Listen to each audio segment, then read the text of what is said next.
कृषि व्यवस्था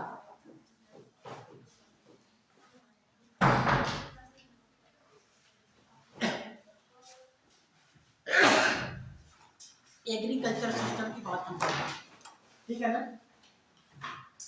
इसमें हम लोगों को कुछ बेसिक चीजों को याद करते हुए, नोट करते हुए चलना है ना। तो भारतीय कृषि के बारे में है ना, अभी आप लोगों को कृषि के बारे में तो नहीं पढ़ाया गया था, है? चलिए, तो इसमें पॉइंट नोट करते हुए चले, है ना, जिससे कम से कम समय में अधिक से अधिक चीजें हो जाए। ठीक है, लिखिएगा भारतीय कृषि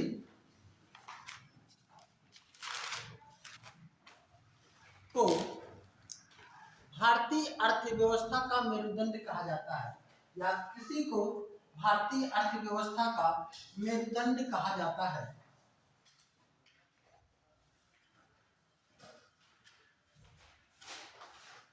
agriculture is called off the bone backbone of agriculture, है ना, बैकबोन ऑफ इंडियन इकोनॉमी, है ना। इंडियन इकोनॉमी का क्या कहा जाता है? बैकबोन, मेरुदंड कहा जाता है, ठीक है ना। आज का इम्पोर्टेंस क्यों है, क्यों अर्थव्यवस्था का ये मेरुदंड कहा जाता है, उसकी कुछ चीजों को आपको दिमाग में रखने की आवश्यकता है। क्यों, इसका इम्पोर्टेंस क्या है? सबसे पहले तो हमारे देश की अधिकांश जनसंख्या किस पे निर्भर करती है? कृषि पे। लिख लीजिएगा, अधिकांश जनसंख्या, अधिकांश जनसंख्या किस पर निर्भर करती है? कृषि पर निर्भर करती है। किस पे? अधिकांश जनसंख्या किस पर निर्भर करती है? कृषि पर निर्भर करती है, ठीक है ना। अच्छा, अधिकांश का मतलब आधे से अधिक। वर्तमान में कुल पॉपुलेशन का लगभग कितना? 55%, लगभग 55% जनसंख्या। जब हमारा देश स्वतंत्र हुआ था उस समय, है ना, देश की कुल जनसंख्या लगभग 70% भाग इस क्षेत्र पर निर्भर करती थी, ठीक है ना। दूसरी चीज है कुल कार्यशील जनसंख्या, कुल कार्यशील जनसंख्या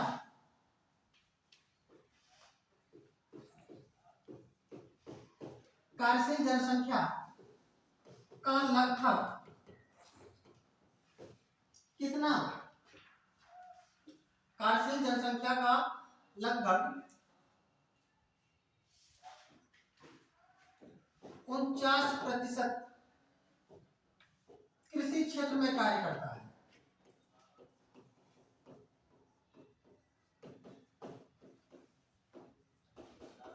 कितना? 49%।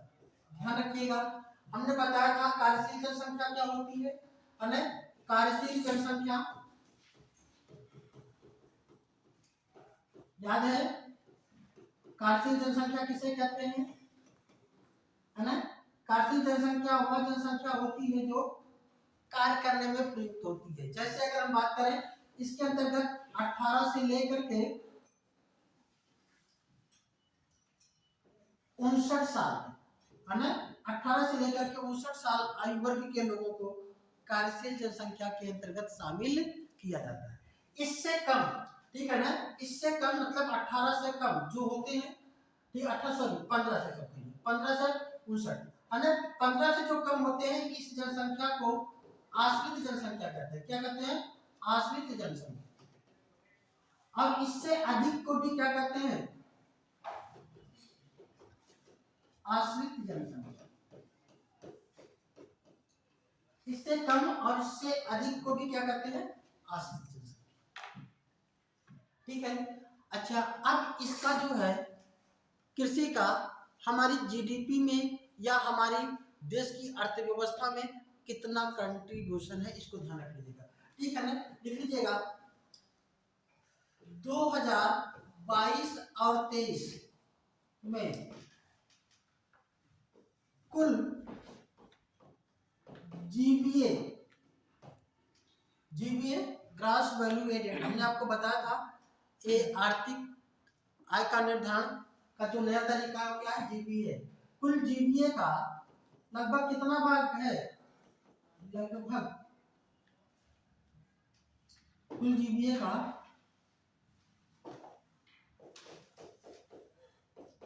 लगभग कितना 15% का योगदान करता है। कितना 15% का, कुल जीवीए का कितना 15%। ध्यान रखिएगा।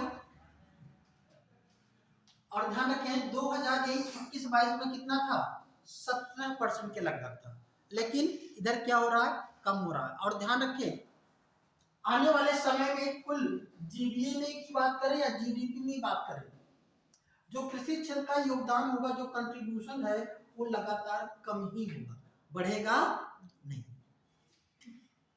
ठीक है ना, ये लगातार क्या होगा, कम होगा। इसके आधार पर ध्यान रखिएगा 1951 में जब आर्थिक गणना हुई थी, तब उस समय हमने देखा था कि हमारे देश की कुल जीडीपी में जो कृषि क्षेत्र का योगदान था उस समय, ठीक है, 1951 में कृषि क्षेत्र का जो योगदान था वो 65% था। कितना था 65%। अब दिन प्रतिदिन ये क्या हो रहा है, कम होकर के किस पे आ गया है 15%। ठीक है ना, 15%। इसका मतलब एक कम होता गया है। और ध्यान रखिए किसी भी इकोनॉमी या किसी भी अर्थव्यवस्था में कुल जीडीपी में कृषि क्षेत्र का योगदान अगर कम हो रहा है तो ऐसा माना जाता है उद्योग और सेवा क्षेत्र का विकास हो रहा है और ऐसे में वो अर्थव्यवस्था विकास की तरफ अग्रसरित है। ठीक है ना, लेकिन ये आवश्यक है क्या होना चाहिए, उद्योग और सेवा क्षेत्र का विकास होना चाहिए। और किस लिए महत्वपूर्ण है, हमारे कुल निर्यात में कृषि के निर्यात का जो हिस्सा है लगभग 12% है। लिख लीजिएगा कुल निर्यात में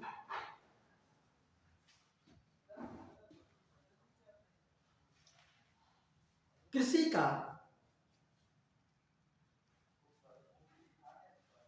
हिस्सा लगभग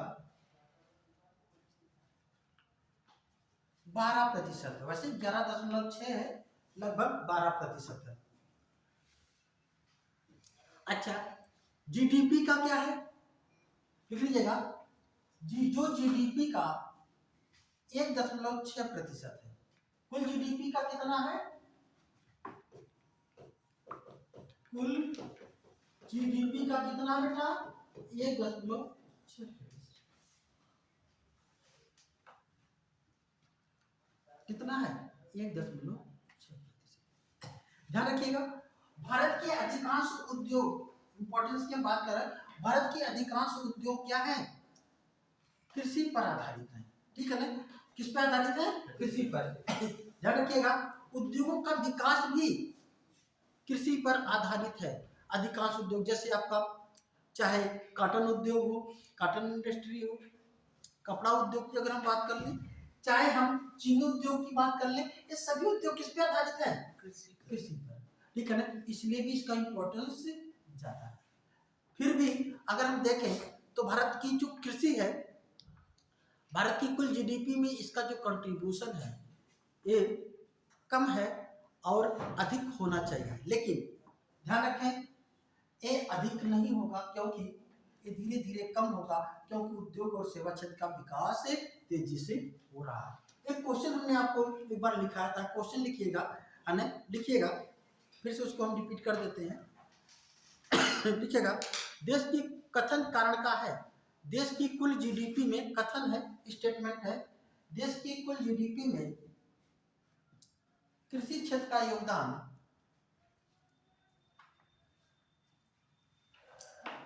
लगातार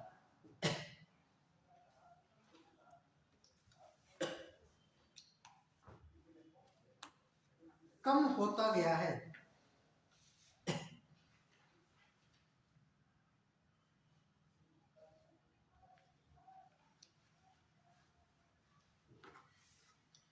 है ना, कारण लिख लीजिएगा, कारण उत्पादन में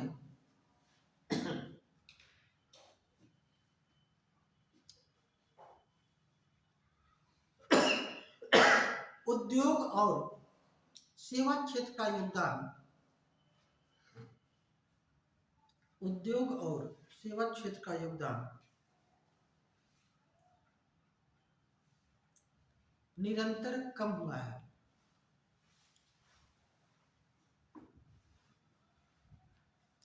उद्योग और सेवा क्षेत्र का योगदान निरंतर कम हुआ है ना, कुल उत्पादन में। किसका? उद्योग और सेवा क्षेत्र का योगदान, है ना, निरंतर कम की बजाय बढ़ा हुआ लिख लीजिएगा। निरंतर बढ़ा हुआ है, निरंतर अधिक हुआ है। मतलब ध्यान रखिएगा, तो दोनों सही हो जाएगा। दोनों क्या हो जाएगा?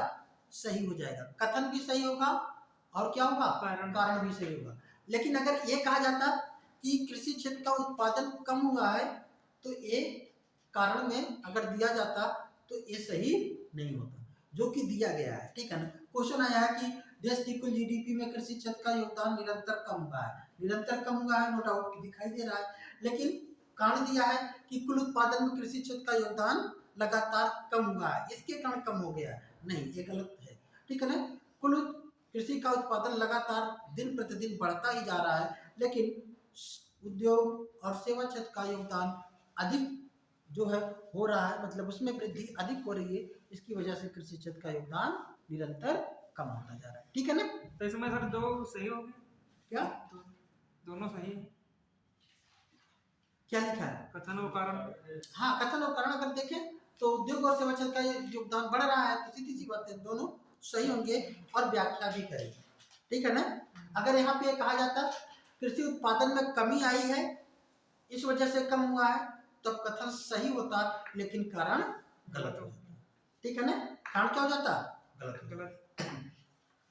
चलिए, तो भारत का कृषि वर्ष, ठीक है ना, लिख लीजिएगा कृषि वर्ष,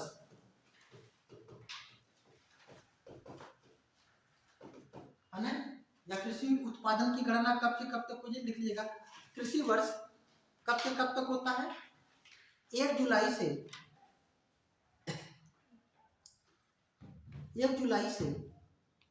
30 जून तक।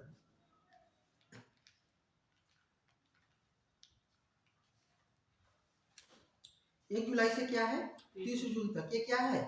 कृषि वर्ष। क्या है? कृषि वर्ष। ठीक है ना। इसी कृषि वर्ष को किसान वर्ष भी कहते हैं। क्या कहते हैं?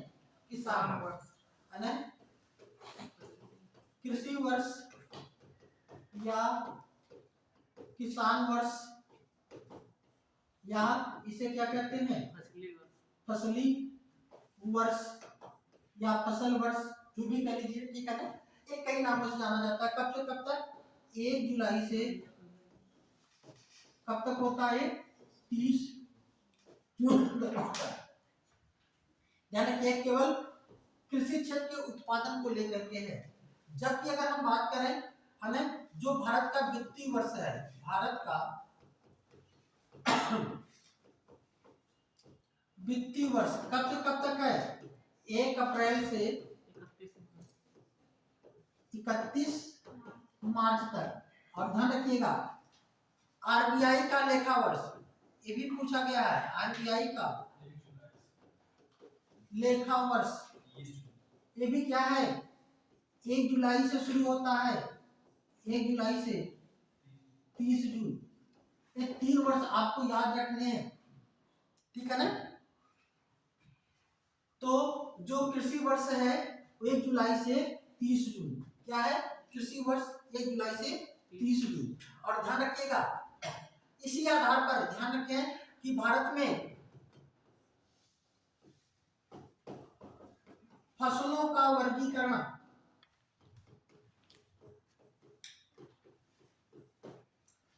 फसलों का वर्गीकरण किसके आधार पर? ठीक है ना। एक तो ठीक है ना, उसकी महत्व के आधार पर खाद्यान्न फसल क्या होती है ना, और वाणिज्यिक फसल क्या होती है, उसको ना ध्यान में रख करके इसमें ध्यान रखेंगे।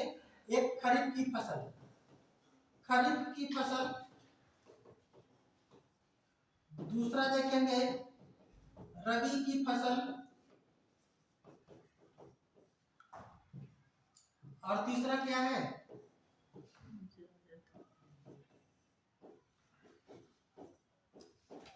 जायद की फसल। फसल, जायद की फसल, ठीक है ना। अगर हम कहें खरीफ की फसल, है ना, किसकी? खरीफ की फसल। तो खरीफ की फसल की में जो है इसकी बुआई कब की जाती है? खरीफ की फसल की कटाई कब की जाती है? खरीफ की फसल में कौन कौन सी फसलें शामिल होती हैं? तो ठीक है ना, ध्यान रखिएगा।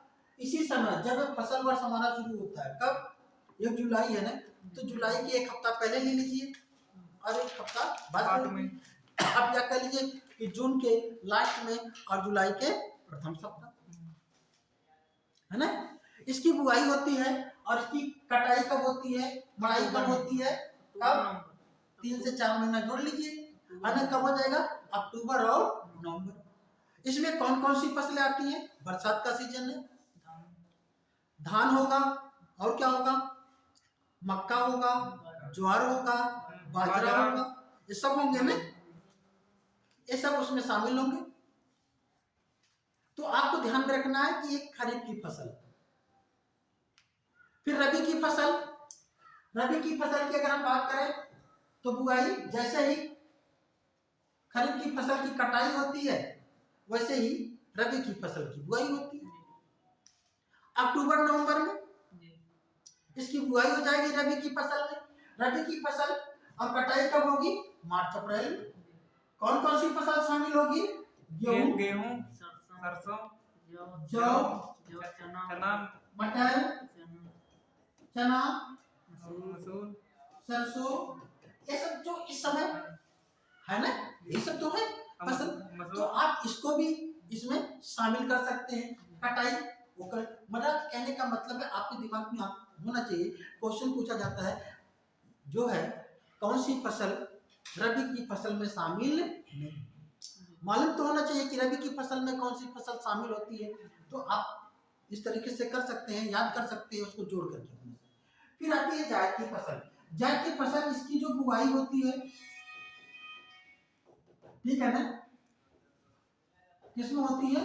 फरवरी में होती है। और कटाई अगर हम बात करें, कटाई तो मई और जून में, ठीक है ना, मई जून में इसकी कटाई होती है, ठीक है ना। इसमें सभी सब्जी वाली फसलें शामिल होती हैं। सभी कौन सी फसलें शामिल होती है? सब्जी वाली, है ना, सब्जी वाली फसल, सब्जी वाली फसल शामिल होती है, ठीक है ना। और उसमें ध्यान रखिएगा आपका खीरा है, ककड़ी है, खरबूजा है, तरबूजा है, करेला है, ये सब चीजें उसमें शामिल हो सकती है। और ध्यान रखें कुछ ऐसी फसलें होती हैं जो एक वर्षीय फसलें होती हैं, ठीक है ना। जैसे गन्ना है, एक वर्षीय फसल है, ठीक है ना। मक्का है, एक हर ऋतु में बोई जा सकती है, लेकिन जो मक्का है मुख्य रूप से खरीफ की फसल है। इसे जायद में भी बो लेते हैं, रबी में वो इसकी बुआई कर ली जाती है, लेकिन मुख्य फसल किसकी है? खरीफ की है। ध्यान रखिएगा इस बात का, ठीक है ना। तो फसलों की क्या होती है, इस तरीके से बुआई होती है।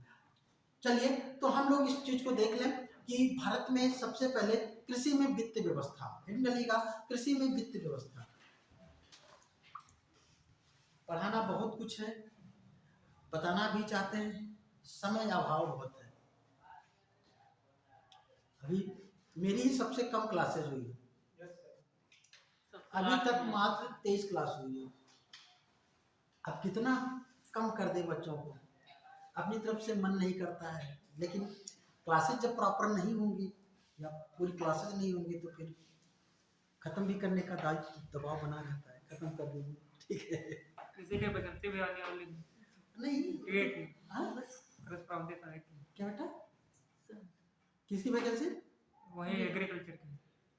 कोई नहीं, वो सब तो फॉर्म डालो और ठीक है ना। सबसे पहले पीसीएस में सेलेक्ट हो, आईएएस के लिए है ना प्रयास करो, जिसके लिए कोचिंग कर रहे हो, ठीक है ना। वो सब तो ऑटोमेटिक हो जाएगा जब इस लेवल की तैयारी होगी, ठीक है ना। चलिए, अगर हम बात करें वित्त व्यवस्था कहाँ पे, कृषि के क्षेत्र में, इसको थोड़ा सा स्थायित्व के साथ लोग दिमाग में फिट करते हुए चलेंगे। है ना? कृषि के क्षेत्र में अगर हम बात करें, कृषि के क्षेत्र में वित्त व्यवस्था, ठीक है, वित्त व्यवस्था। और ध्यान रखिएगा, भारत में कृषि के लिए बहुत कम खर्च किया जाता है, और किसी भी देश में कृषि के अनुसंधान रिसर्च पर जितना भी अधिक खर्च किया जाएगा वहां पर प्रोडक्शन उतना ही है।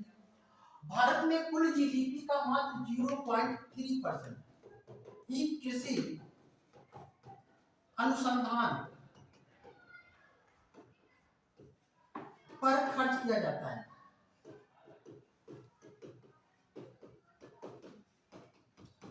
ठीक है ना? क्वेश्चन पूछा जा सकता है कृषि अनुसंधान पर कुल जीडीपी का कितना परसेंट खर्च किया जाता है, तो 0.3%। जबकि यही अमेरिका में 4% है। अमेरिका में कितना है? 4%। अगर देखा जाए हमारी तुलना में कम से कम 12 से 14 गुना जो है अमेरिका हमारे यहाँ जितना अनुसंधान पे खर्च किया जाता है उससे 12 से 14 गुना अधिक खर्च करता है। तो सीधी सी बात है, वहां की जो कृषि व्यवस्था होगी कैसी होगी? उन्नतिशील होगी। यद्यपि भारत में इस बात को बार बार उठाया गया है कि भारत में भी कृषि व्यवस्था पे आमूलचूल परिवर्तन अगर करना है तो इस पे रिसर्च अनुसंधान पे हमको क्या करना पड़ेगा? फोकस करना पड़ेगा। कई बार ऐसी बातें आई कि कुल जो है जीडीपी का लगभग 3 से 4% किसके लिए खर्च किया जाए? कृषि अनुसंधान के लिए खर्च किया जाए। अगर इतना खर्च किया जाने लगेगा तो हमारे देश में और भी अच्छा प्रयास हो जाएगा, यद्यपि सरकार इस पे करने की कोशिश कर रही है। वित्त व्यवस्था, कृषि के क्षेत्र में जो वित्त होता है वो 2 तरीके से। अगर हम बात करें कृषि वित्त की तो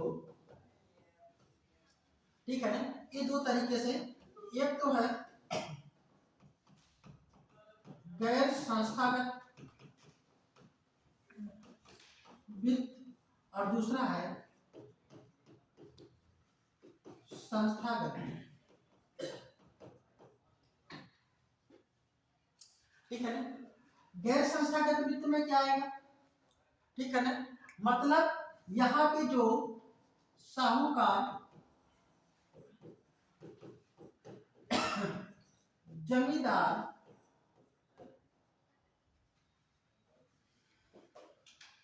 सूदखोर जो ऋण देते हैं उसे गैर संस्थागत वित्त के अंतर्गत शामिल करते हैं।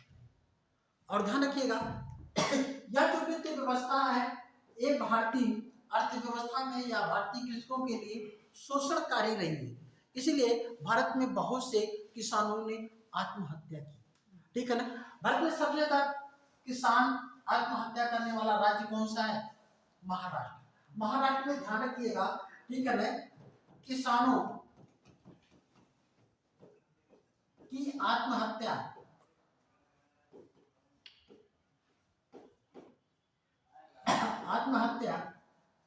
की दर सबसे ज्यादा कहां पे है? महाराष्ट्र। कहां पे है? महाराष्ट्र। ऐसा क्यों कि किसान आत्महत्या करते हैं?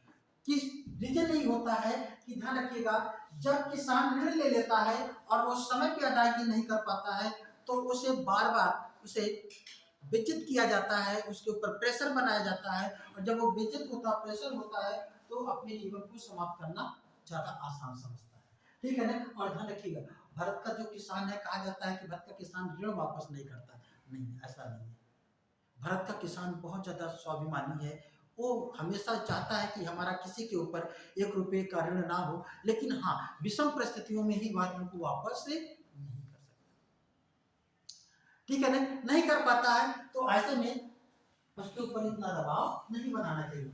ठीक है ना? बहरहाल हम लोग देखेंगे संस्थागत वित्त। ठीक है ना? क्या है? संस्थागत वित्त। ठीक है ना? संस्थागत वित्त मतलब संस्थाओं के माध्यम से जो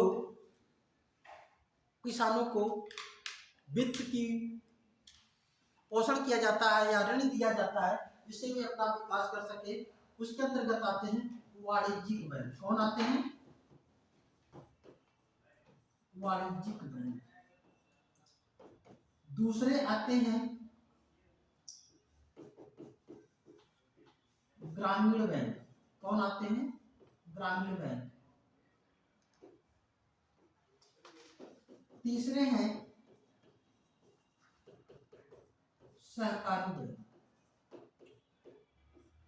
ये तीन बैंकों के द्वारा ही किसानों को क्या किया जाता है?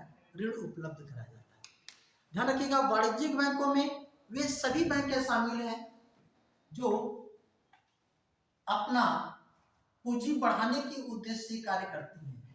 वाणिज्यिक बैंकों में जितने भी राष्ट्रीयकृत बैंकें हैं, जितनी भी सार्वजनिक क्षेत्र की बैंकें हैं, निजी बैंकें हैं, विदेशी बैंकें, सब कमर्शियल बैंक हैं, ठीक है ना। इनके द्वारा जो वित्त उपलब्ध कराया जाता है, ठीक है ना। दूसरा है ग्रामीण बैंक, आपने पढ़ा होगा कि क्षेत्रीय ग्रामीण बैंक वगैरह, ठीक है ना। और फिर क्या है? सहकारी बैंक। और इनमें भी अगर देखें तो सबसे ज्यादा जो वित्त उपलब्ध कराया जाता है वाणिज्यिक बैंकों के द्वारा, और कुल ऋण का 76% क्या है? वाणिज्यिक बैंकों के द्वारा किसानों को ऋण दिया जाता है। और इसके बाद दूसरे स्थान पर हम देखेंगे सहकारी बैंकों के द्वारा 13%, और फिर यहाँ पे देखेंगे ग्रामीण बैंकों के द्वारा 11%। ये रेशियो है जो किसानों को ऋण देने में अग्रणी भूमिका निभाते हैं। तो ध्यान रखिएगा, ये तीन बैंकों को हमने तीन कैटेगरी में इसको डिवाइड कर लिया। तो सबसे ज्यादा जो ऋण देता है ना, ठीक है ना, किसानों को ऋण देने वाली सबसे बड़ी संस्था कौन सी है? अगर हम देखें तो कौन सी है? वाणिज्यिक। ठीक है ना, ये वाणिज्यिक बैंक देते हैं। और ये क्या है? ग्रामीण बैंक और सहकारी बैंक। इनके बारे में हमने आपको बताया है। लेकिन इनको ऋण उपलब्ध कराने वाली जो मेन एजेंसी है वह कौन है? नाबार्ड। कौन है? नाबार्ड। नाबार्ड का नाम सुना होगा, है ना। नाबार्ड, है ना, national bank for agriculture and rural development. NABARD,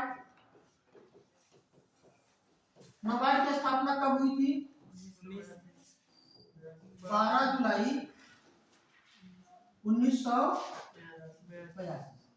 12 जुलाई 1982 को नाबार्ड की स्थापना की गई थी, ठीक है ना। इसकी कौन सी समिति थी?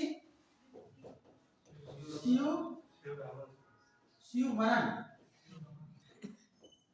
ब्रह्मांड वरण, ध्यान रखिए, ठीक है ना। ये समिति थी, इसकी सिफारिश पर स्थापित किया गया था। मुख्यालय कहाँ पे है? मुंबई में है।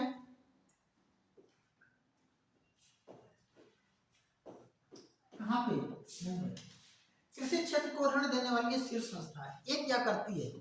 ये लोगों को निर्देशित करती है। किसको? बैंकों को, ठीक है ना, कि आप ऋण उपलब्ध कराएं। कैसे उपलब्ध कराएं? उसके लिए कई नीतियों का प्रयोग करती है, ठीक है ना। हम लोग इसके बारे में भी देखेंगे कैसे किसानों को ऋण उपलब्ध कराया जाता है वर्तमान समय में, ठीक है ना। इसके अलावा अगर हम देखें तो जो किसानों को ऋण उपलब्ध कराया जाता है उसके लिए दो तरीके इस समय ज्यादा कारगर साबित हुए हैं। एक है किसान क्रेडिट कार्ड। किसान क्रेडिट कार्ड,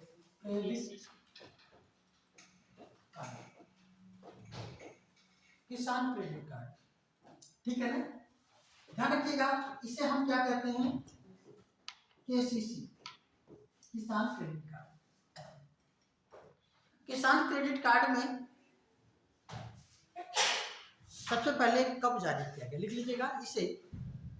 सबसे पहले कब? 1998 में जारी किया गया। कब जारी किया गया? 1998, ठीक है ना।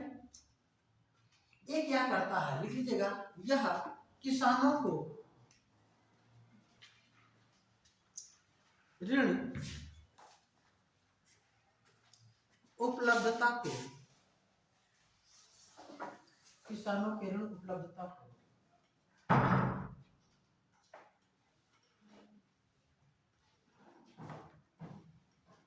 किसानों के ऋण उपलब्धता को कम कर देता है, मतलब आसान बनाता है। ऋण उपलब्धता को आसान बनाता है।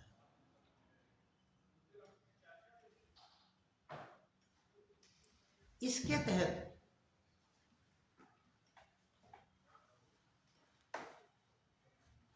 किसके?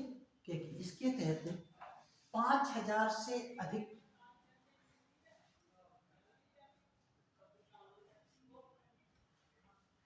उत्पादन करने वाले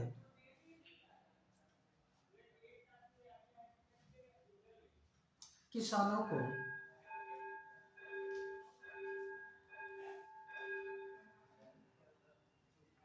केकेसी कार्ड के लिए पात्र माना जाता है।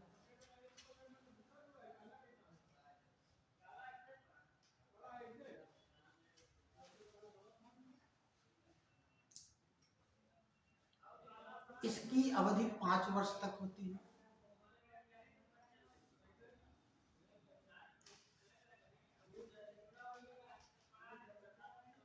इसकी अवधि 5 वर्ष तक होती है।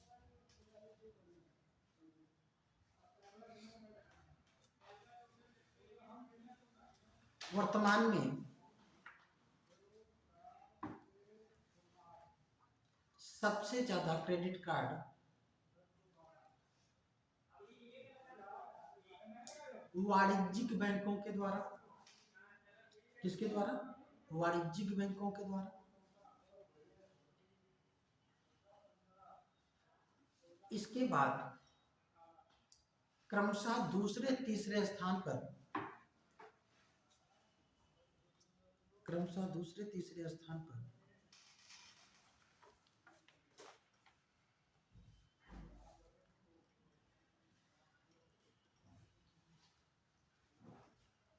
दूसरे तीसरे स्थान पर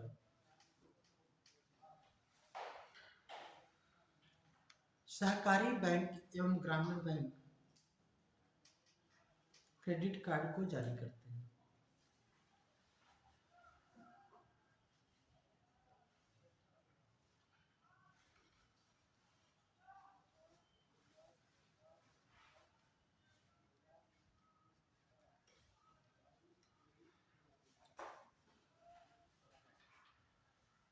ठीक है ना? एक तो आपका केकेसी है और दूसरा क्या है? स्वयं सहायता समूह। स्वयं सहायता समूह लिख लीजिएगा, स्वयं सहायता समूह, सेल्फ हेल्प ग्रुप,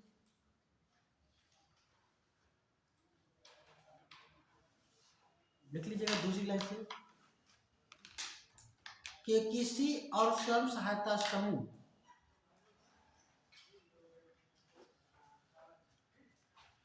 दोनों को नाबार्ड नियमित करता है, नियमित करता है, दोनों को संचालित करता है नियम। और लिख लीजिएगा, केकेसी के संदर्भ में नाबार्ड, केकेसी के संदर्भ में नाबार्ड एक नियामक संस्था, एक नियामक संस्था एवं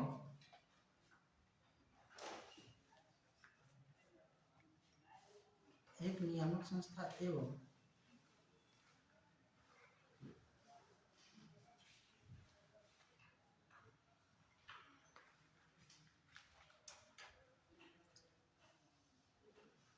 बैंकें क्रेडिट कार्ड निर्गत करने की एजेंसी, क्रेडिट कार्ड निर्गत करने की agency, issue of credit card, agency issue of credit card, credit card जारी करने की एजेंसी के रूप में कार्य करती है।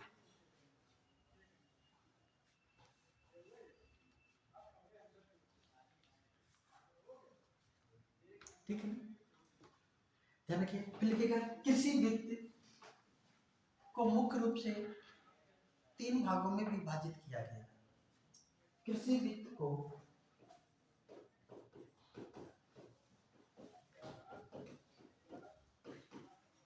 मुख्य रूप से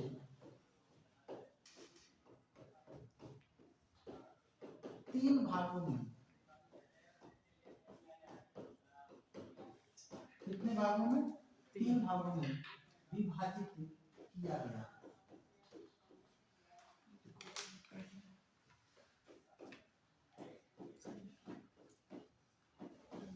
भागों में विभाजित किया गया।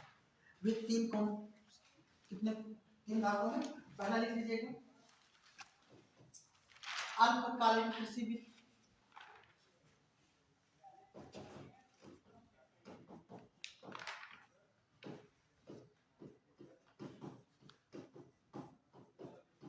कितना? अल्पकालीन, ठीक है ना। ये अल्पकालीन कृषि वित्त इसकी समयावधि कितने दिन की होती है, कौन बताएगा? क्या नाम है आपका? आपका? हाँ आरुष। आपका पूछ रहे हैं। रवि। हाँ रवि, क्या नाम है? नहीं भाई, रवि। अरे आप ही रवि नाम है आपका? नाम तो बोल दीजिए। आप ही से कह रहे हैं, उधर क्यों देख रहे हैं? हाँ नीरज नाम है। नीरज नाम है, ठीक है ना। कितने समय का होता है अल्पकालीन ऋण? ध्यान लिख लीजिएगा, इसकी अवधि 15 माह की होती है, ठीक है ना। कितनी? 15 माह की, ठीक है ना।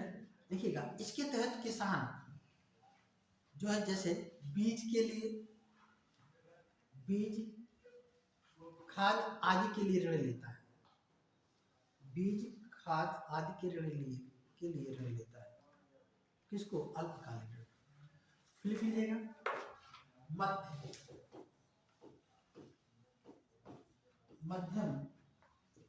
ऋण या मध्यकालीन ऋण लिख लीजिएगा।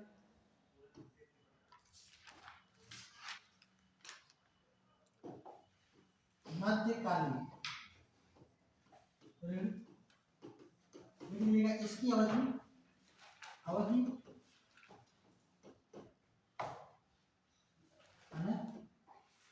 15 माह से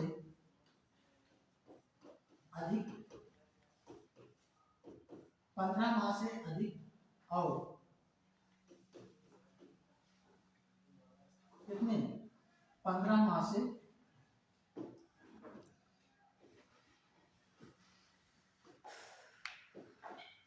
15 माह से अधिक और 5 वर्ष से कम। इसके अंतर्गत कृषि यंत्रों को खरीदता है, ठीक है ना।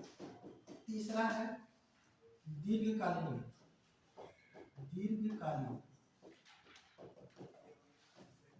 ऋण।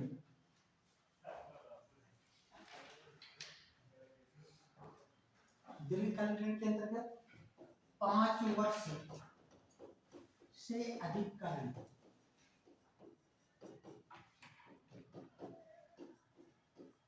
5 वर्ष से अधिक का ऋण।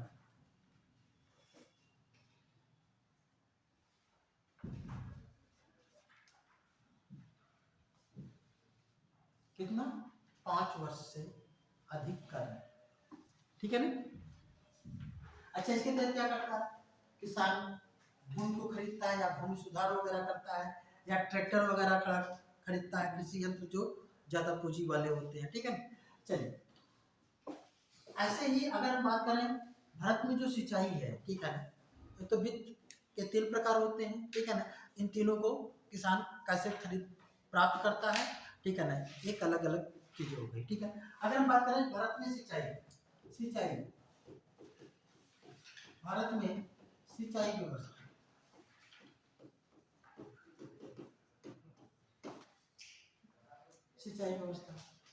ठीक है ना। लेकिन जब भारत में सिंचाई व्यवस्था को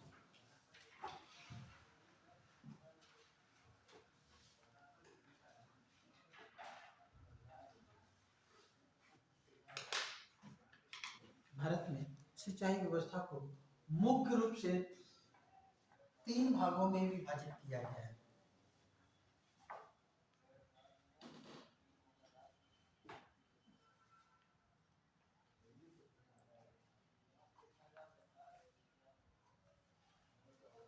अच्छा चलिए, कुछ चीजें आप लोग बता दें, कहीं पे पॉइंट नोट कर लीजिए।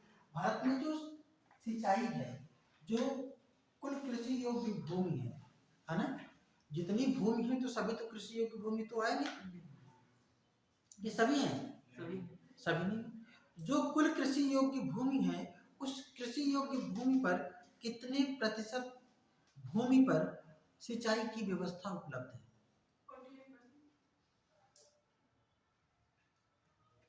कितने प्रतिशत?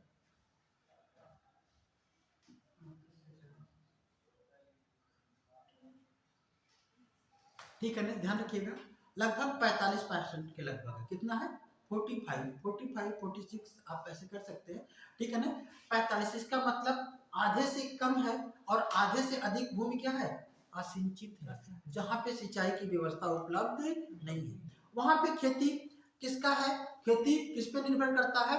वर्षा पर निर्भर करता है। ठीक है ना, इसका मतलब आधे से अधिक क्षेत्रों पे सिंचाई सिंचाई की सुविधा उपलब्ध नहीं है। अब भारत में अगर कहा जाए तो सबसे ज्यादा सिंचाई किससे होती है वर्तमान समय में? सबसे ज्यादा भारत में सिंचाई का साधन कौन सा है? कौन सा है? नलकूप। कौन सा है? नलकूप, जिसके अंतर्गत ट्यूबवेल वगैरह सब आते हैं। ठीक है ना, जिसके अंतर्गत क्या होते हैं? ट्यूबवेल वगैरह आते हैं। चलिए ठीक है, अगर ये तो सिंचाई की स्थिति थी, इन सिंचाई के लिए जो है भारत में क्या किया गया है? जो सरकार के द्वारा देश की स्वतंत्रता के बाद सिंचाई को आकार को देखते हुए कुछ परियोजनाओं को स्थापित किया गया, जिसे लघु परियोजना है ना, लघु सिंचाई परियोजना, मध्यम सिंचाई परियोजना और बृहद सिंचाई परियोजना कहा जाता है ना। तो ध्यान रखिएगा, तो लघु सिंचाई परियोजना लिख लीजिएगा, लघु सिंचाई परियोजना। ठीक है ना, लघु सिंचाई परियोजना, इसके अंतर्गत ध्यान रखें 2000 हेक्टेयर तक, 2000 हेक्टेयर भूमि पर सिंचाई करने वाली, लगभग 2000 हेक्टेयर भूमि पर सिंचाई करने वाली परियोजनाओं को लघु सिंचाई परियोजना कहा जाता है।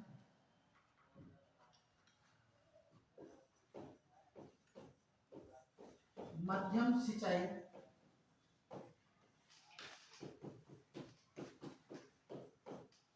परियोजना है ना, 2000 से 4000 हेक्टेयर।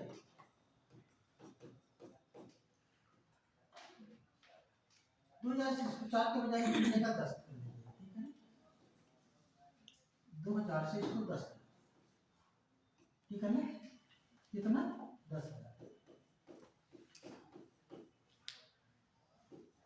हेक्टेयर भूमि को क्या है? मध्यम सिंचाई परियोजना और बृहद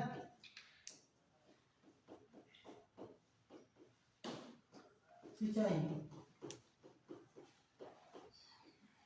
परियोजना की बात करें, बृहद सिंचाई परियोजना, तो क्या होगा? 10,000 से अधिक भूमि पर सिंचाई करने वाली परियोजना को क्या कहा जाता है? बृहद सिंचाई परियोजना।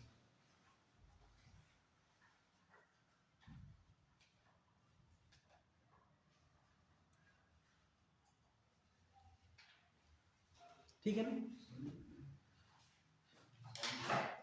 अब देखिएगा, भारत में खाद्यान्न उत्पादन, खाद्यान्न उत्पादन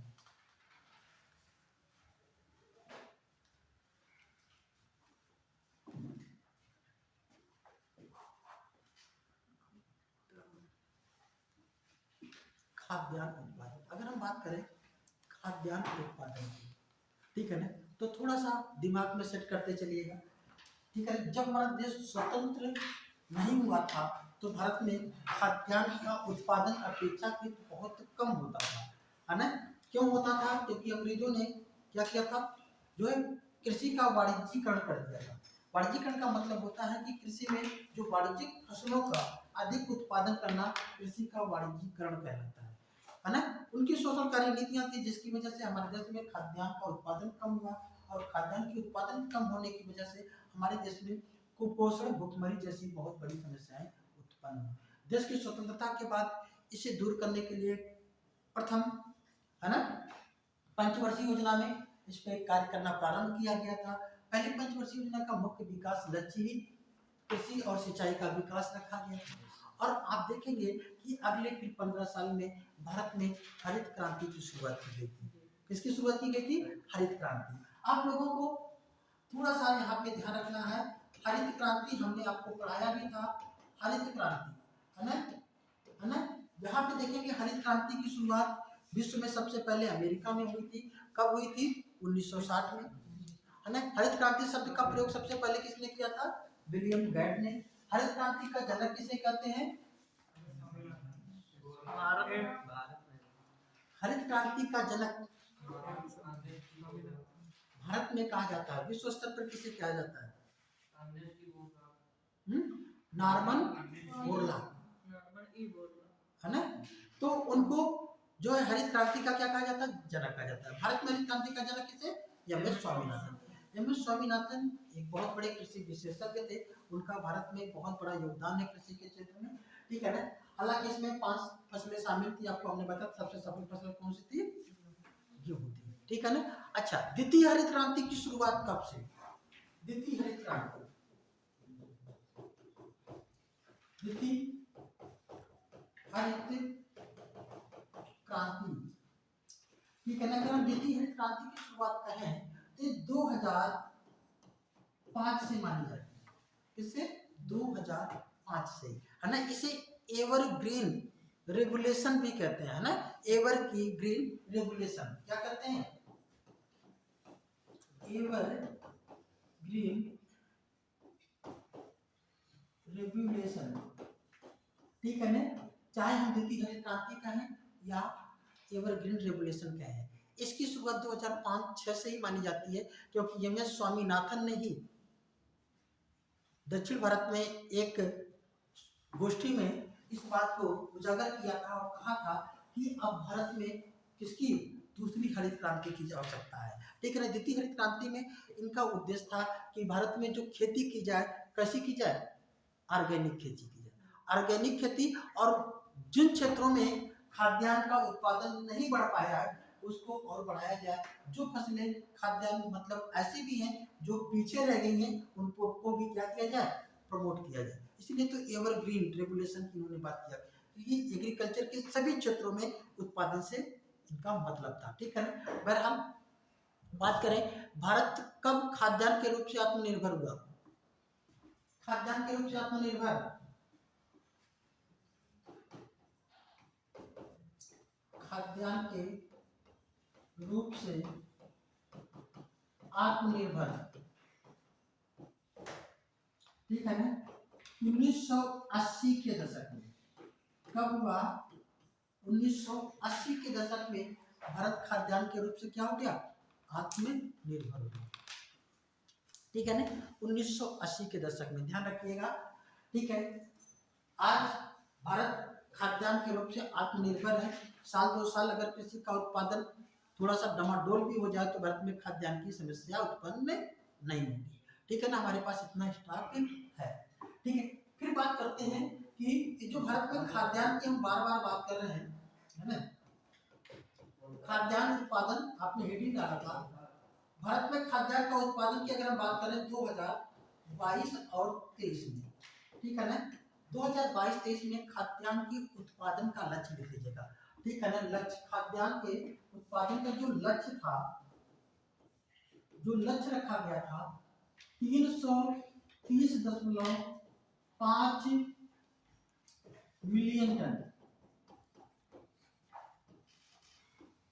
330.5 मिलियन टन।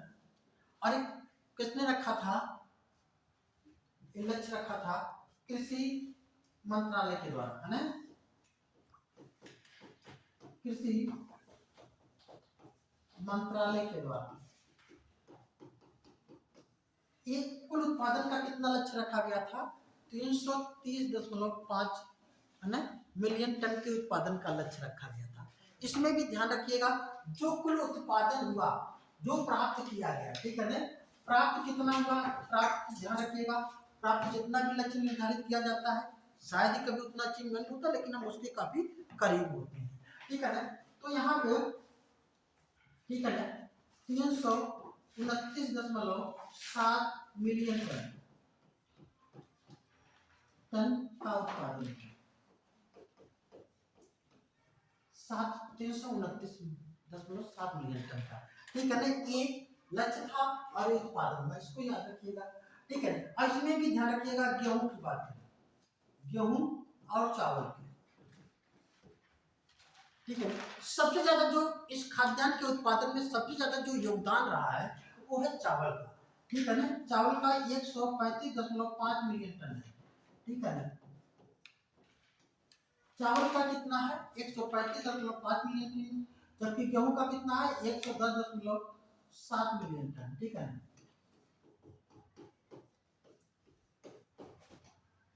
इसको ध्यान में आपको रखना, ठीक है ना।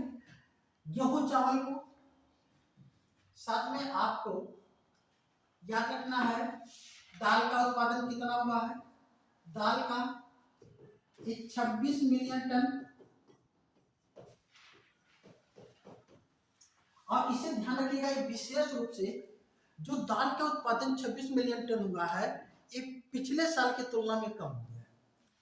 मतलब एकमात्र ऐसा खाद्यान्न का क्षेत्र जिसमें वृद्धि के बजाय कमी आ गई, तो इसमें लिख लीजिएगा है ना, एकमात्र खाद्यान्न का क्षेत्र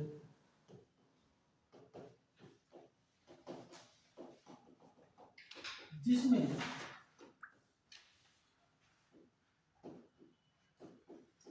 वृद्धि के स्थान पर कमी आ गई,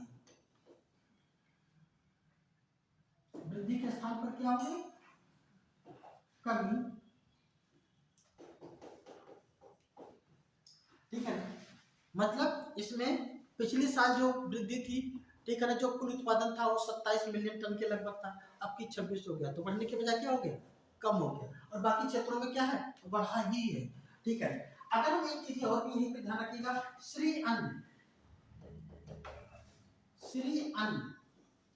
का उत्पादन इस समय बहुत ज्यादा ये हॉट टॉपिक है, श्री अन्न, ठीक है ना। तो श्री अन्न का उत्पादन हुआ है 17.7 मिलियन टन, मतलब 17-18 मिलियन टन के लगभग श्री अन्न का भी उत्पादन हुआ है,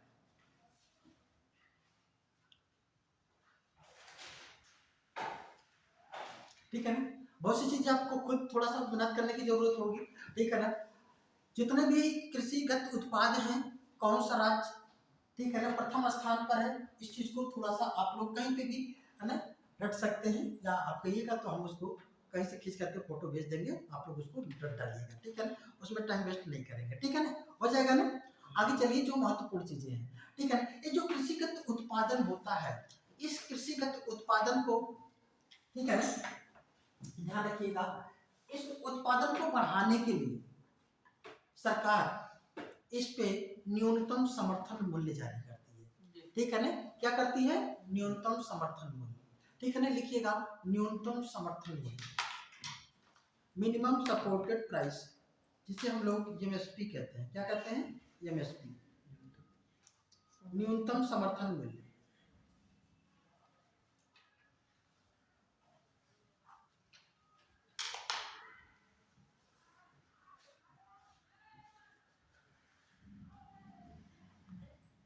ठीक है ना। न्यूनतम समर्थन मूल्य जारी कौन करता है,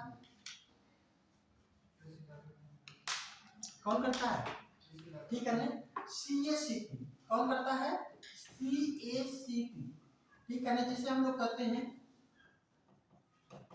कृषि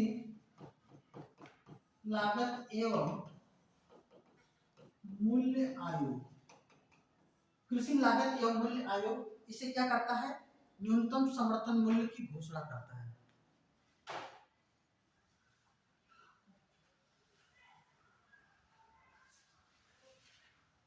ना। अच्छा, न्यूनतम समर्थन मूल्य कितनी फसलों पर सरकार घोषित करती है, 26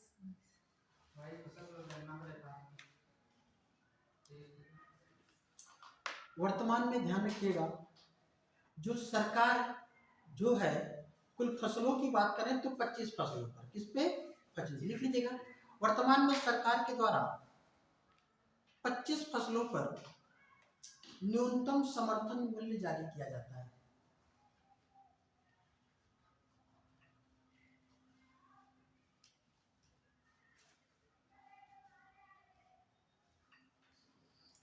कृषि लागत एवं मूल्य आयोग के द्वारा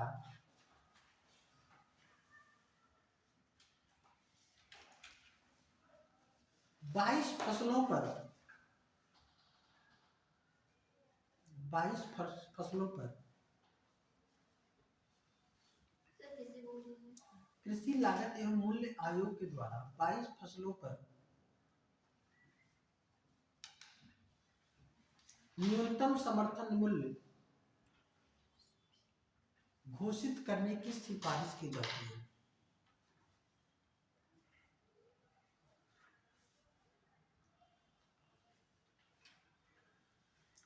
जिनमें 14 फसलें खरीफ ऋतु की फसल,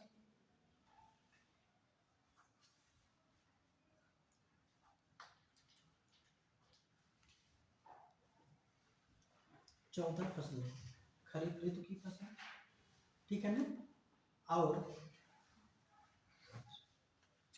6 फसल रबी की और 2 वाणिज्यिक फसल।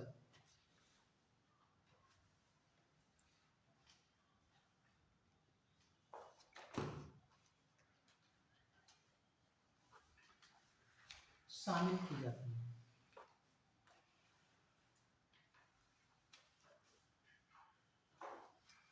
इसके अलावा किस पे न्यूनतम समर्थन मूल्य या लाभकारी मूल्य घोषित किया जाता है, लिख लीजिएगा।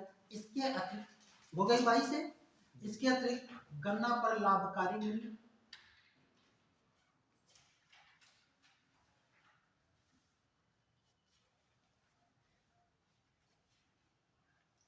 सरसों या रेपसीड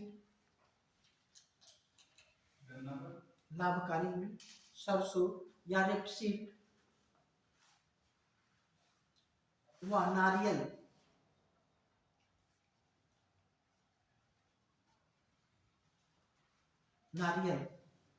तीन हो गई ना, पर न्यूनतम समर्थन मूल्य घोषित किया जाता है। अब ध्यान रखिएगा 26 हो जाएगी इनकी संख्या, लिख लीजिएगा। जूट पर भी सरकार अलग से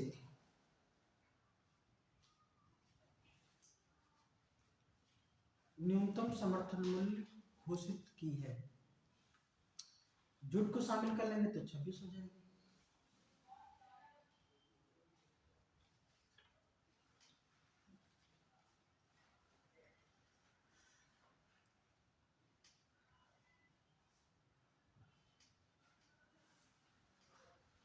ठीक है ना, हेडिंग डालेगा कृषि क्षेत्र में संचालित प्रमुख योजनाएं।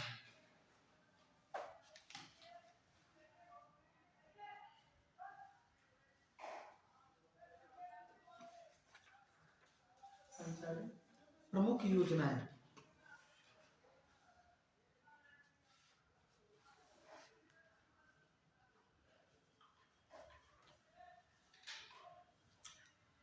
अच्छा हम लोग कृषि पढ़ रहे हैं, तो भारत में कृषि नीति सबसे पहले कब घोषित की गई थी, बोला है हमने, बताया है। भारत की पहली कृषि नीति 1990 नीरज बताया है ना, 1991। कब? 1991 में पहले भारत की जो कृषि नीति 1991 में, फिर दूसरी 2000 में, फिर तीसरी 2007 में, वही कृषि नीति भी चली आ रही है। ठीक है ना, बहरहाल जो योजनाएं हम इसलिए बता दें, कभी पूछ ले तो आप उसको लगा सकते हैं। ठीक है ना, अब जो प्रमुख योजनाएं हैं, ठीक है ना, उस पर हम थोड़ा सा बात कर लें। ठीक है ना, लिख लीजिएगा। प्रधानमंत्री फसल बीमा योजना,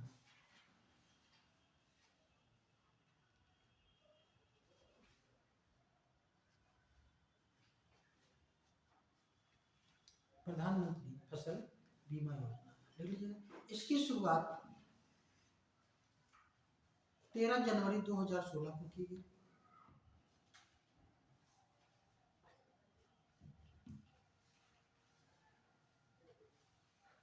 जबकि इसे 13 जनवरी 2016 को की गई, घोषणा की गई इसकी, ठीक है। जबकि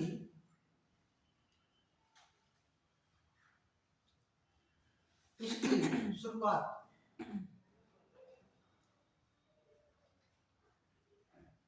खरीफ की फसल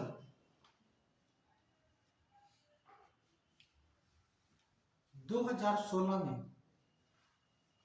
वास्तविक रूप से की गई।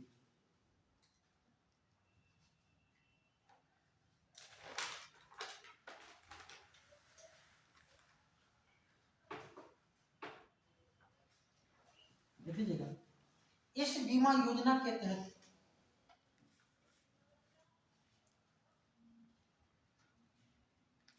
किसानों की फसल को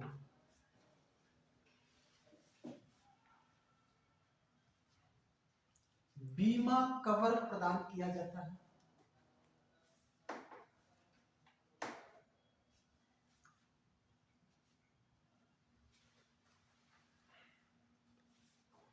जो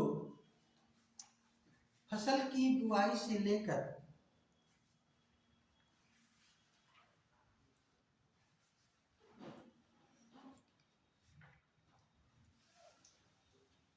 फसल की कटाई के 15 दिन बाद तक कवर प्रदान करता है। मतलब उसके उत्तर तक अगर कोई भी क्षति हो जाती है तो इस बीमा प्रीमियम के तहत उसका भुगतान किया जाएगा, कवर प्रदान किया जाता है।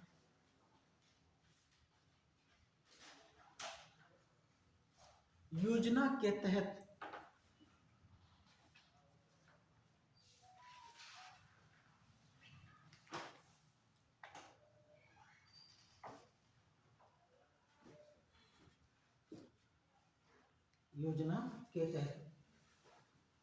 खरीफ की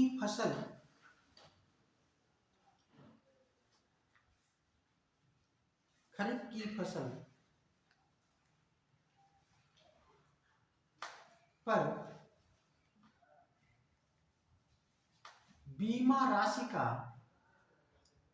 2% प्रीमियम 2% प्रीमियम रबी की फसल पर 1.5% बीमा प्रीमियम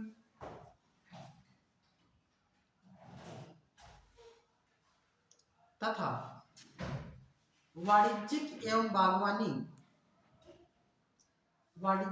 बागवानी में 5% बीमा प्रीमियम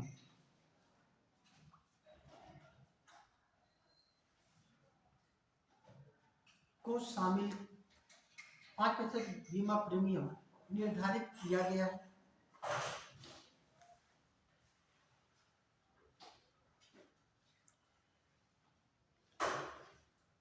अगला पॉइंट, योजना के तहत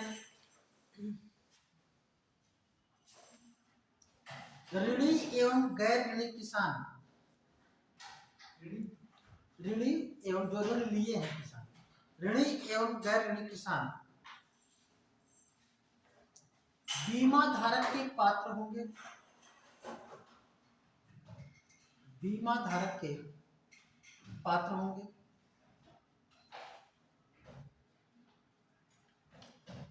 जिन किसानों ने ऋण लिया है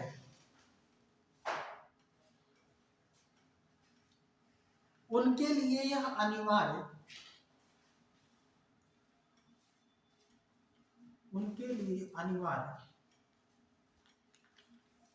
एवं अन्य के लिए स्वैच्छिक होगा। ठीक है ना।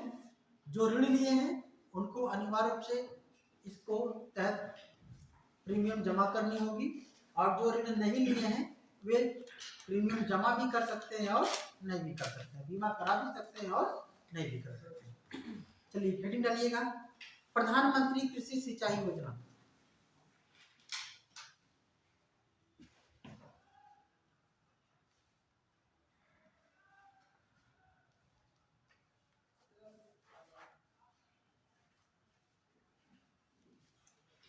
इस योजना की शुरुआत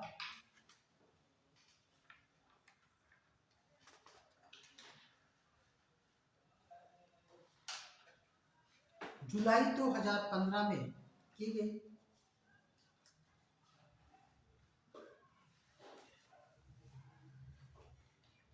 जुलाई 2015 में की गई। यह योजना वर्तमान में संचालित जल संसाधन,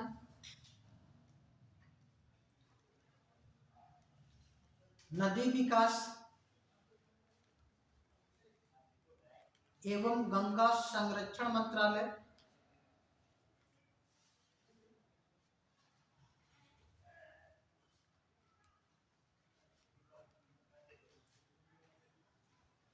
त्वरित सिंचाई लाभ कार्यक्रम,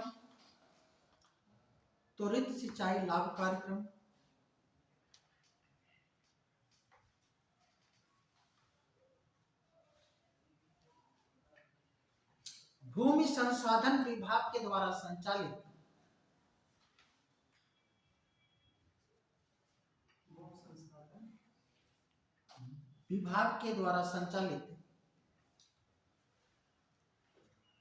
समेकित वाटरशेड प्रबंधन कार्यक्रम,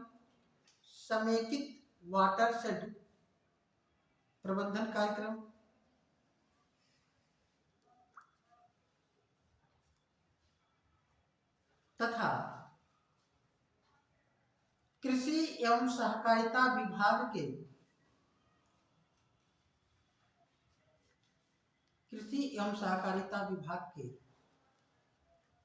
खेत पर जल प्रबंधन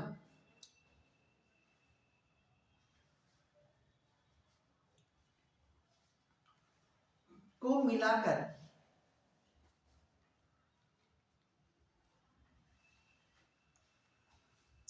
तैयार किया गया है।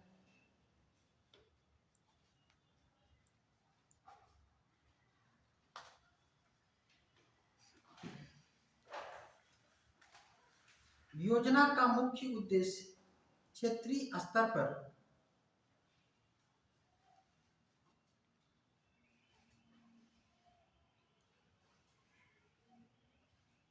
सिंचाई निवेश में एकरूपता लाना है।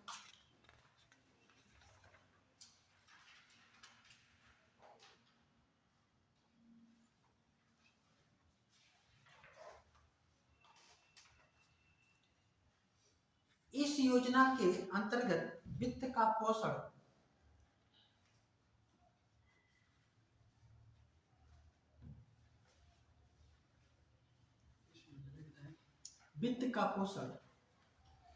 केंद्र और राज्यों के बीच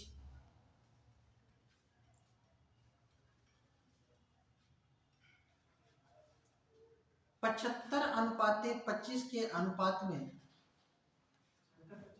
75:25 के अनुपात में तथा संघ शासित प्रदेशों के संदर्भ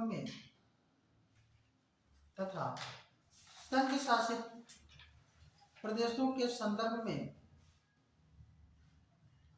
90:10 के अनुपात में किया जाएगा।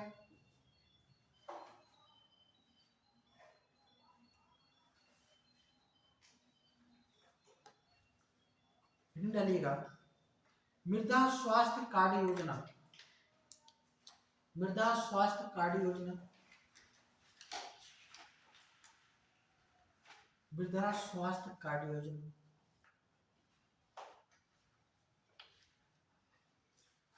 ठीक है, देखिएगा इसकी शुरुआत 19 फरवरी 2015 को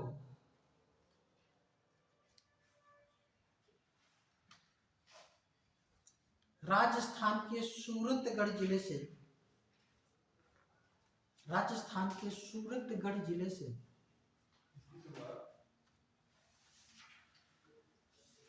19 फरवरी 2015 को राजस्थान के सूरतगढ़ जिले से प्रधानमंत्री जी के द्वारा प्रारंभ किया गया या प्रधानमंत्री जी के द्वारा की गई।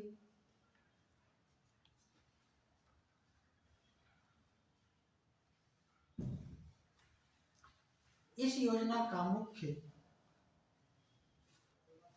नारा स्वस्थ धरा खेत हरा है, स्वस्थ धरा खेत हरा है।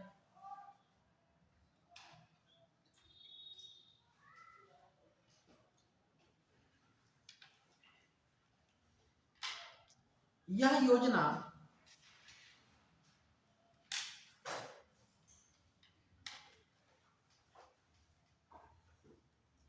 कृषि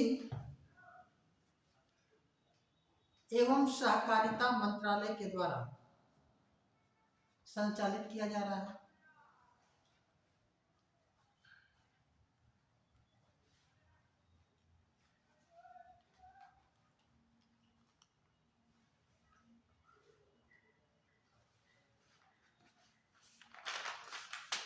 योजना का मुख्य उद्देश्य मेन ऑब्जेक्ट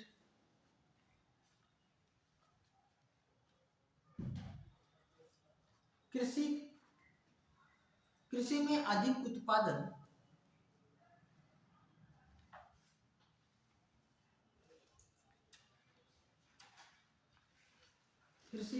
उत्पादन, धारणी व पर्यावरणीय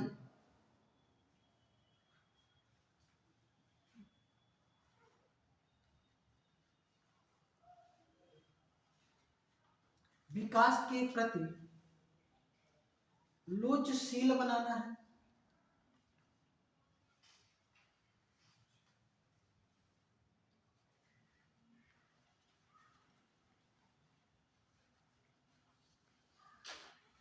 मृदा स्वास्थ्य योजना के तहत 12 प्रचालों, कितने 12 प्रचालों, जिसे इंग्लिश में कहते हैं पैरामीटर, 12 प्रचालों या पैरामीटर के आधार पर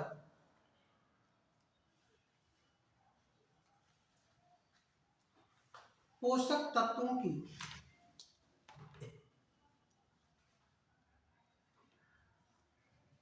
पहचान की जाएगी।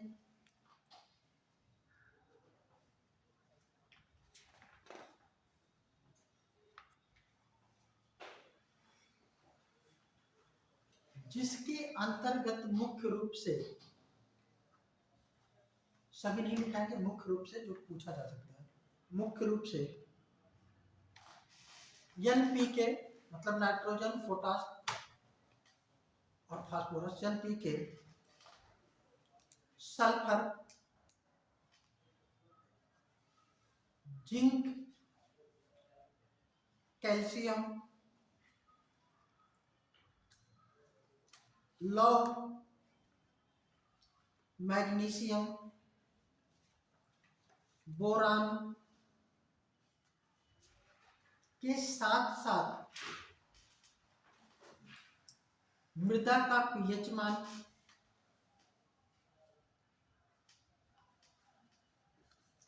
विद्युत चालकता,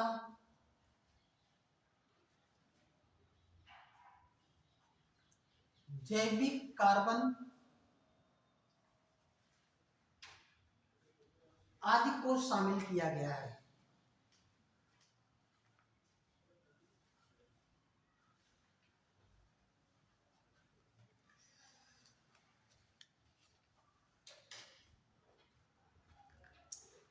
यह कार्ड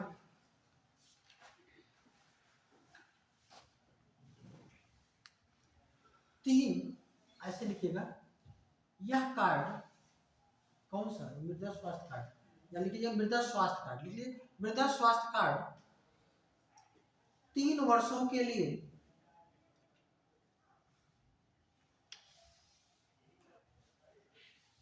चक्रीय रूप से जारी किया जाएगा, मतलब 3 के बाद फिर 3, 3 के बाद जारी किया जाएगा।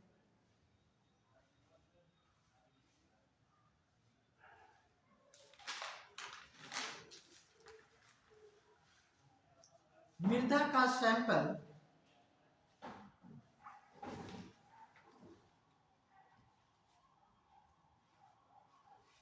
सिंचित क्षेत्रों में 2.5 हेक्टेयर पर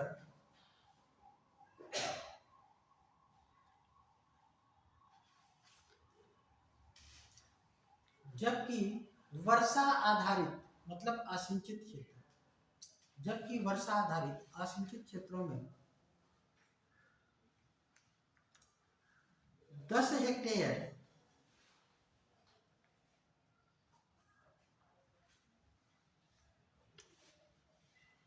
के ग्रिड के लिए जाएंगे। 10 हेक्टेयर एक ग्रिड बनाया जाएगा, ठीक है ना, के लिए से लिए जाएंगे।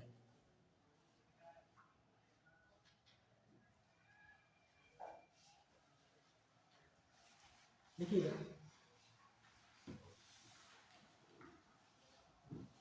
इस प्रकार के सैंपल को लेने के लिए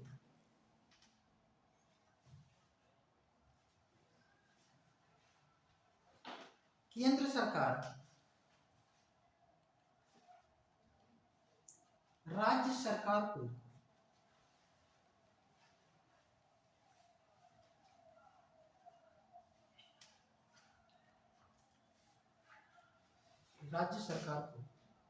प्रति सैंपल 190 रुपए प्रदान करेगी।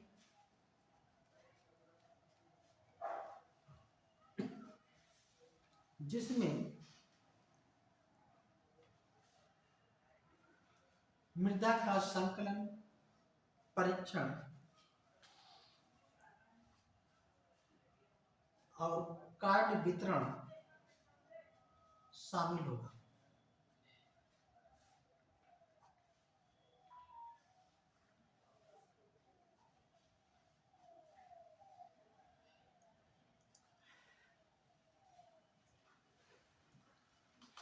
चलिए हिंदी डालिएगा। ई national agriculture market, E national agriculture market,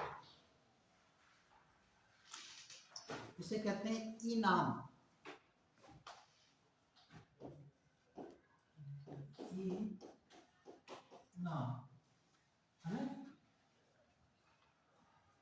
E for electronic हो जाएगा, ठीक है ना।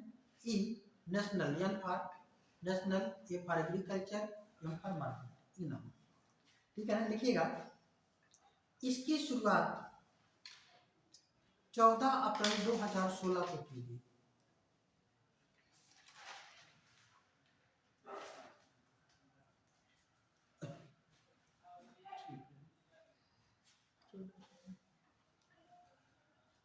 इस योजना के तहत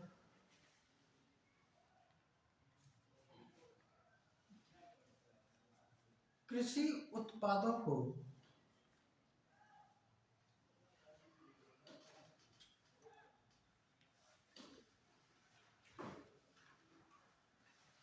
देश की सभी मंडियों से जोड़ दिया जाएगा, सभी मंडियों से जोड़ दिया जाएगा।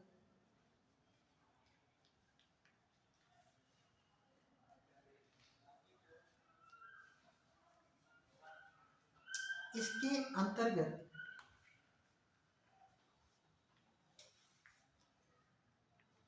पच्चीस वस्तुओं को शामिल किया गया है।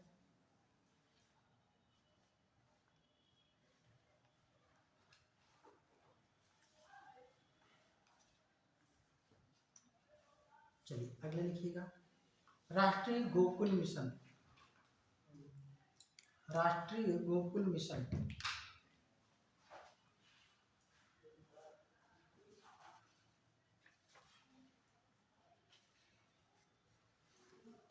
लिखिएगा, इसकी शुरुआत 2014 में की गई।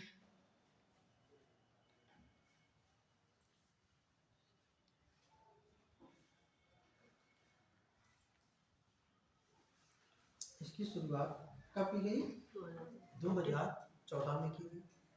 देखिएगा, इस मिशन का मुख्य उद्देश्य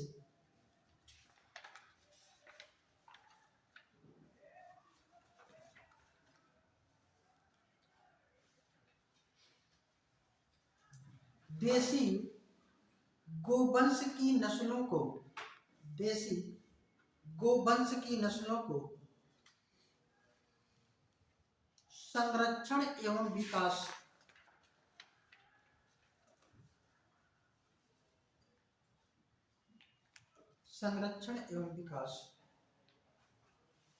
उपलब्ध कराना है।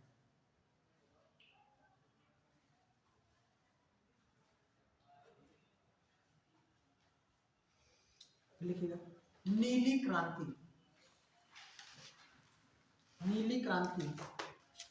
की केंद्रीय योजना, नीली क्रांति की केंद्रीय योजना, नीली क्रांति की केंद्रीय योजना मतलब मछली पालने से संबंधित जो केंद्र की योजना है, नीली क्रांति की केंद्रीय योजना। लिखिएगा, मछली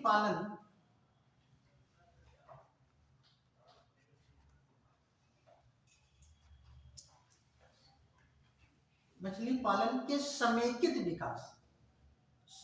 विकास एवं प्रबंधन हेतु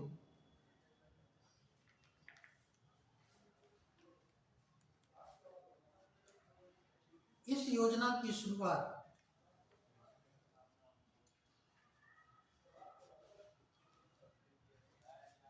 दिसंबर 2015 में की गई।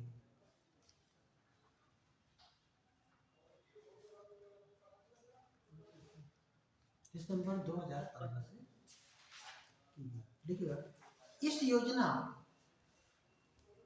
लिखिएगा, यह योजना नौवहन मंत्रालय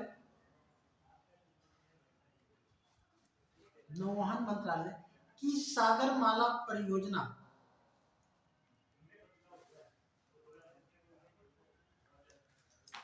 मनरेगा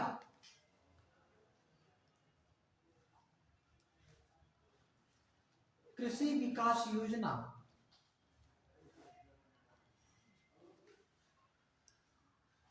एवं DNRLM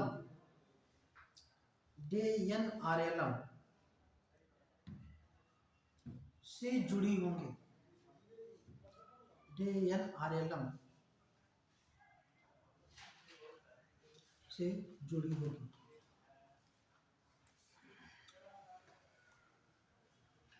अच्छा, राष्ट्रीय खाद्य सुरक्षा अधिनियम कब पारित किया गया था?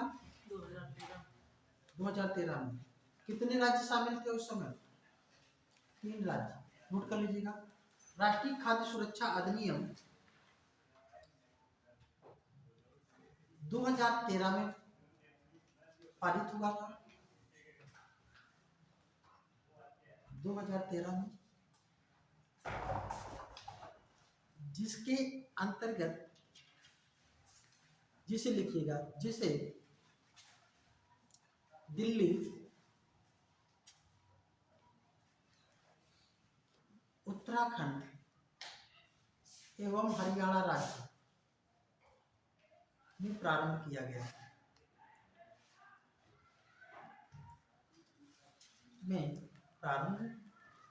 गया। ठीक है।